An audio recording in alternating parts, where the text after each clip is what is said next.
Here we go. So thank you so much, everybody, for attending our Heat Strike event tonight. I'm really delighted so many people have joined in, and even more have registered.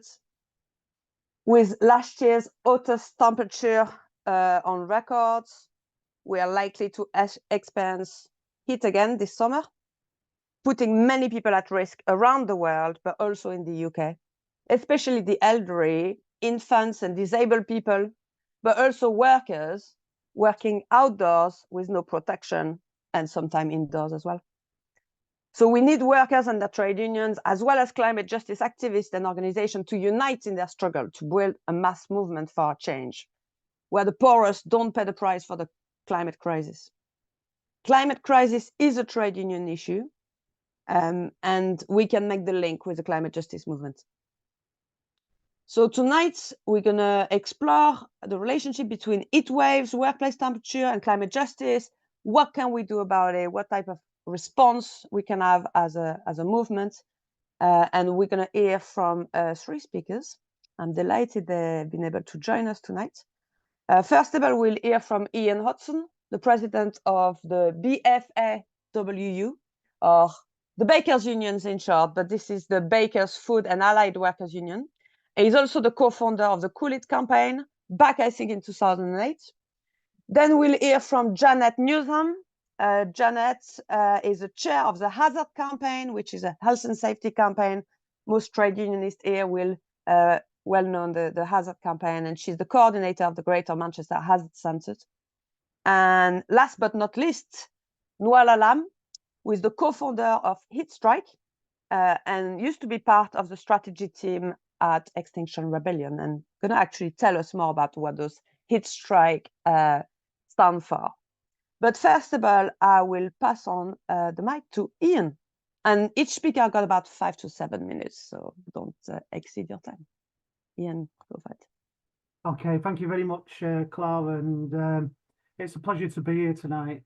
I mean, a lot of people trying to make out that the climate crisis is just a middle class issue that's about you know, the middle class going out and getting involved in demonstrations, and it actually hasn't anything to do with the working class or workers in general. Well, the reality is so far from the truth. And as we saw a couple of years ago, when temperatures hit 40 degrees, it was workers that were actually asked to pay the price. In many workplaces, what workers found was that they were asked to do unpaid work, to go home and use their holidays in the workplace. Now, 2008, we recognised the significance of rising heat in the workplace, which is why we launched the Cool It campaign, which was adopted in 2009 by the TUC, and why we've been trying to push politicians into accepting that nobody should be expected to work in temperatures of 30 degrees centigrade if it's non-manual labour, or 27 degrees if it's manual labour. We believe that there should be measures in place to protect workers in the workplace. But with scientists now saying that every other year we can expect temperatures in the region of 40 degrees, we believe that politicians, due to their failure to act, and employers who have failed to put inside protections in workplaces, we have no alternative to look at an alternative arrangement, which is why, as a trade union, we've been looking at the heat strike model and what the heat strike is calling for, and how we can work with heat strike to protect our members when temperatures get so high. I mean, one of the things that we believe is that, you know, we have to make, you know, sure that workers don't pay for the crisis, which is why we're also now saying that we want the introduction of a furlough scheme. Everybody knows what a furlough scheme is, and we believe that, you know, where workers were asked to take unpaid leave a couple of years ago, or they were told to use their holidays, we don't believe holidays should be used because the government has failed to protect people and to protect workplaces and to protect workers. We believe that it's not the duty of workers to fund or pay for the crisis. We believe it's down to governments and employers who've pushed the idea that we can keep waiting for legislation to protect our climate. And this is a trade union issue. It's a working class issue. It impacts working class communities. And we need to join the dots between the trade union movement and the climate movement to recognise that if we join together, we will be more powerful to be able to put as much pressure on government and employers to actually start to do the right thing. We've just seen a recent landmark decision by judges in Europe saying governments are liable and responsible. In fact, the government has produced papers recognising that within 7 years that the temperatures are going to be so significant, and all it's doing is looking to reduce the costs and the burden on business and not put in place protections for us, which is why we say we now have to put as a demand in every pay talk across the country, the demand that a furlough scheme is introduced so workers, if they are hit by severity of temperatures outside, they will not have to use their holidays. They will not be expected to take unpaid leave. It will be funded by their employer and their wages will be protected. No worker should be expected to fund the failure of government or business. Thank you very much, Clara. Thank you very much, Ian. I'm gonna try to remove you as a spotlight and replace you. Yes, great, that's worked. Yeah, thanks so much, Ian, for giving a bit of an overview about the importance of, having some measure around maximum workplace temperature and hot temperature. I remember when I was a rep at the Liverpool Museums, we actually used the legislation on minimum workplace temperature, and it was like under 16 degrees in our office, and we actually used that to walk out and go home early and refuse to work in those conditions. And we definitely need something similar when it comes to heat temperature. Not something that we were expecting in the UK, but this is becoming more and more of the norms. And certainly last summer in Italy, we've seen the Italian trade union movements really trying to push this idea of a heat furlough because some of their workers have actually died on the job because of the heat. And we don't want to get there in the UK. And that's why we need to anticipate that. So thanks so much for setting that context. And as I've set out, this is very much a trade union issue and a health and safety issue. So I'm very pleased that the next speaker is Janet Newson from the Hazard Campaign, who are doing some fantastic work around health and safety issues and climate justice. So Janet, this is for you. I'm going to try to spotlight you as well. Oh, well, thank you very much for inviting me. It's great to be here. I'll start with the latest Hazards magazine. Has got a brilliant article in called A Bad Climate, where Rory O'Neill says it's much more than a spell of unsettled weather that we're experiencing now. Most people are unaware of the connection between air pollution and climate crisis. And that's where we're sort of centering our work. In 2019, we set up something called the Trade Union Clean Air Network, TUCAN. And it was to try to bring together the fantastic work that environmental groups and climate groups were doing around air pollution with trade union workers. So workers that were experiencing all sorts of toxic and hazardous substance conditions in the workplaces.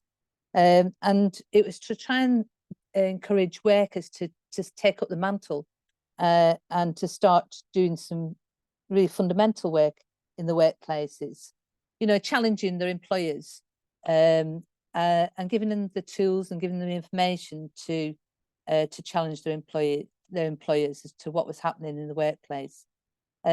Because air pollution is probably one of the most important contributors to, external air pollution, to the outside air pollution that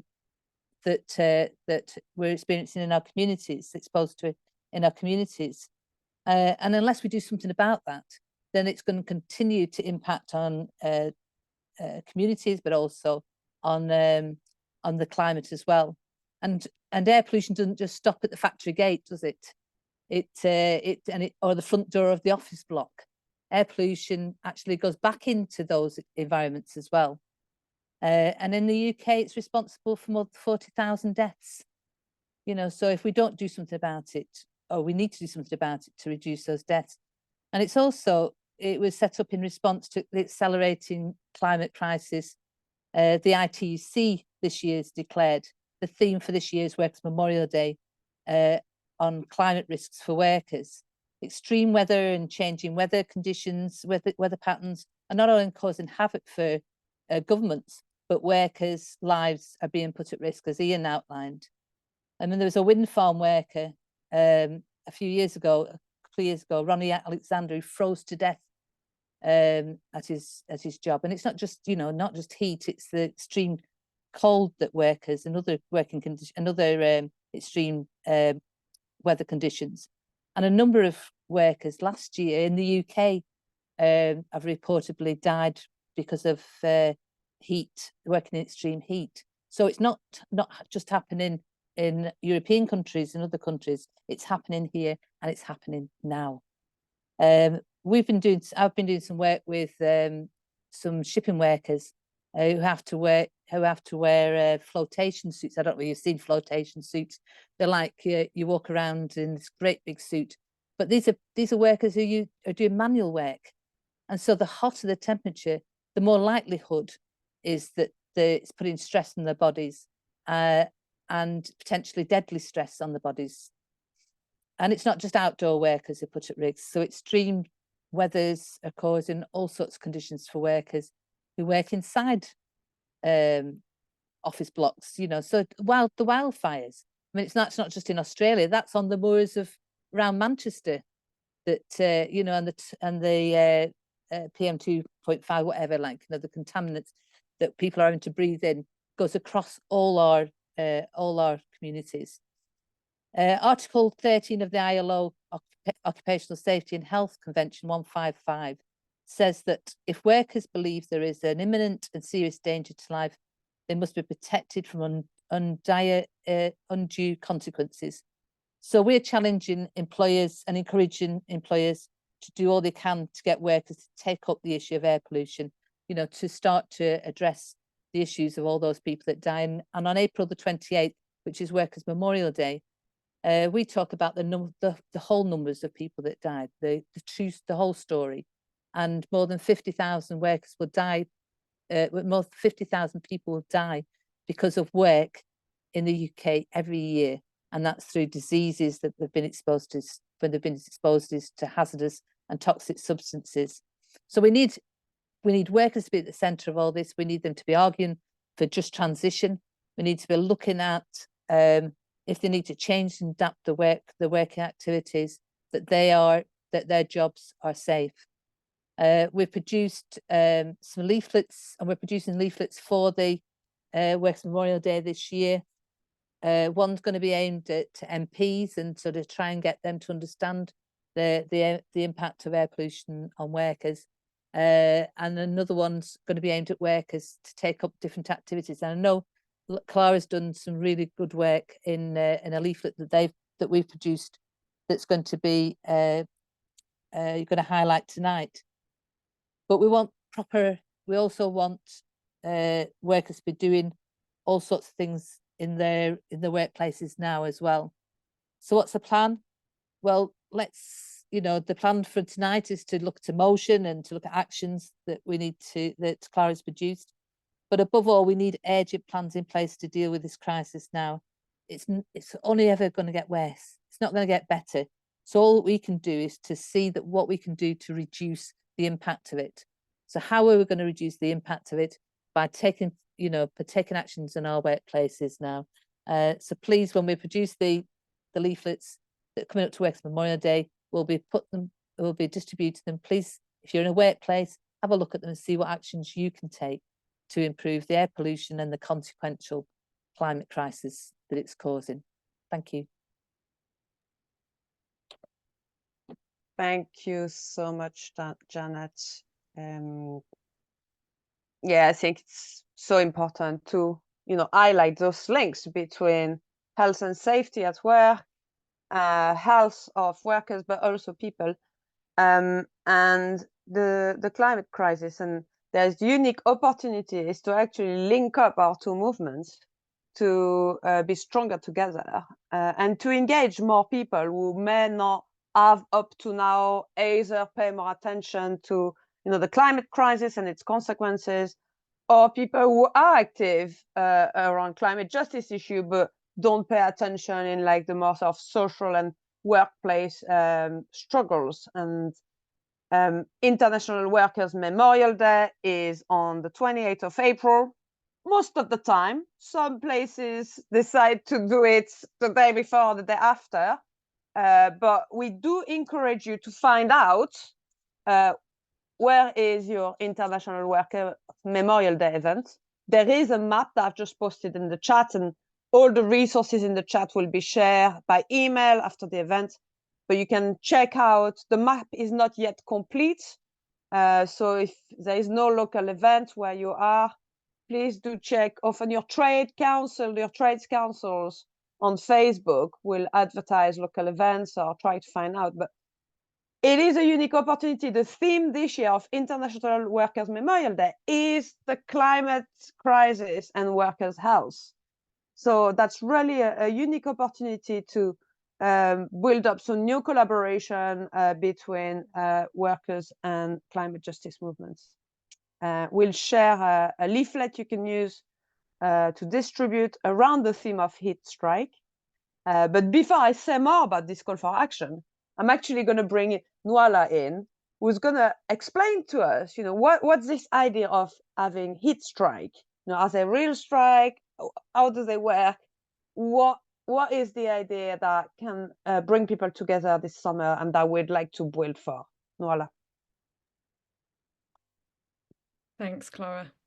So I'll just say a bit first about why I think it's important for us to work together as the climate movement and the trade union movement. I think that until we have a movement that has people from all walks of life, it's just too easy for us to be dismissed and to be played off against each other. And we probably have all seen how the climate movement has been cast as the enemy of working people and trade unions, and that workers and trade unions have been cast as anti-climate action. And actually, I think ultimately, if you speak to most people in both movements, what they really want is the same thing. It's a good present and a good future for everyone. So Heat Strike is a plan to use extreme heat in the UK as a jumping off point for organising anyone who's impacted by the heat and scared about the climate crisis. So I used to work, as Clara said, in Extinction Rebellion for about 4 years. And one of the things that I did when I was there is organise calls like this. And often we would have like around 100 people. And then when it went up to 40 degrees in 2022, the next call after that, we had 500 people.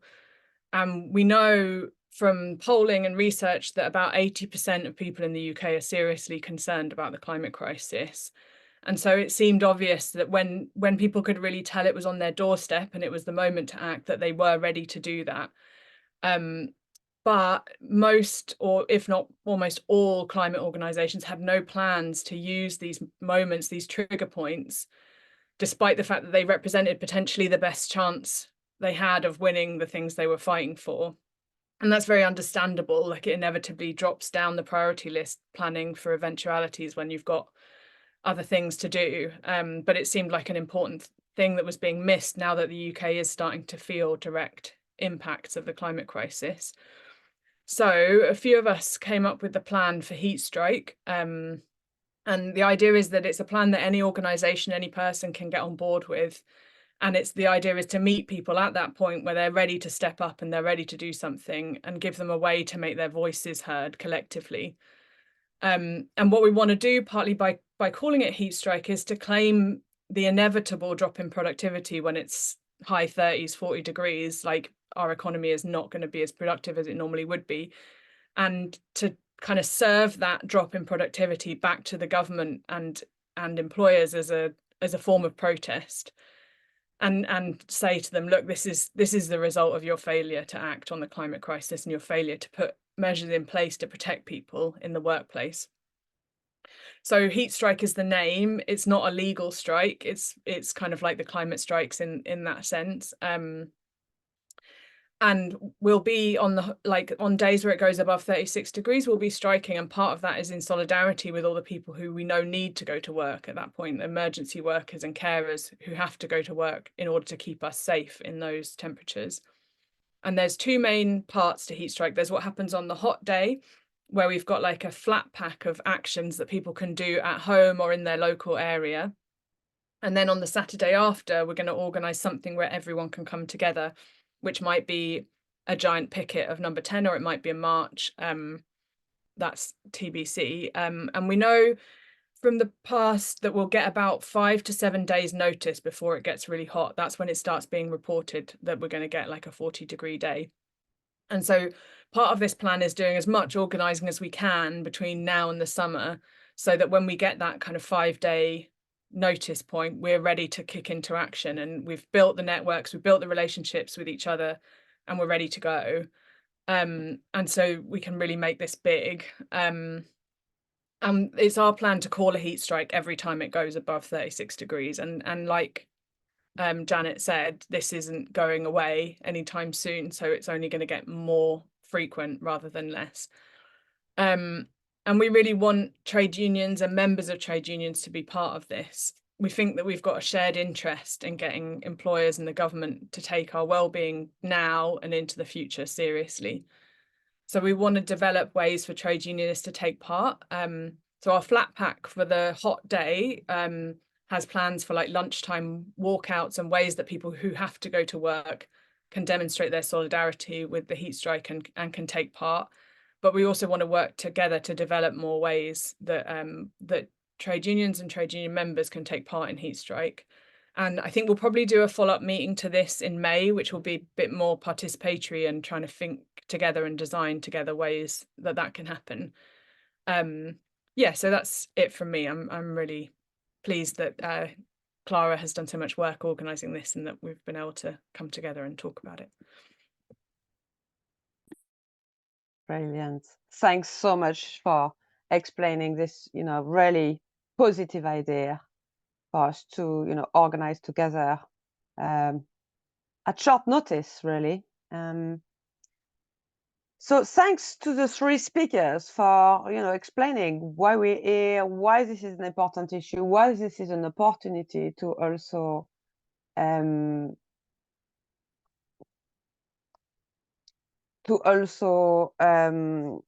come to concrete actions that we can take together. I was trying to unpin myself, sorry, and see everybody.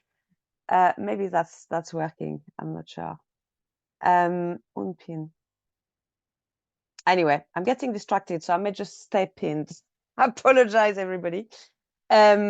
We're now going to have time for, either some questions and answers that you may have for some of the speakers, or also comments and thoughts that you've got about, those ideas and those proposals. At the meantime, in the chat, I've posted a link for signing up to the heat strike. So you can, we can keep in touch with you, give you the updates, follow-up meetings. And also there is a link to a model motion that you can use to pass at your trade union branch and your trades councils. In a moment, I will also share the link to a leaflet that you can print to take at International Workers' Memorial Day, because what we'd like is not to just have 40 people around the movement to sign up for this, but quite a few hundreds coming on board. I've got a question. Can this recording be stopped for the Q&A portion? And I think I'm going to say yes to that. So people are more comfortable to ask their questions. So yeah, if you're watching online, see you later.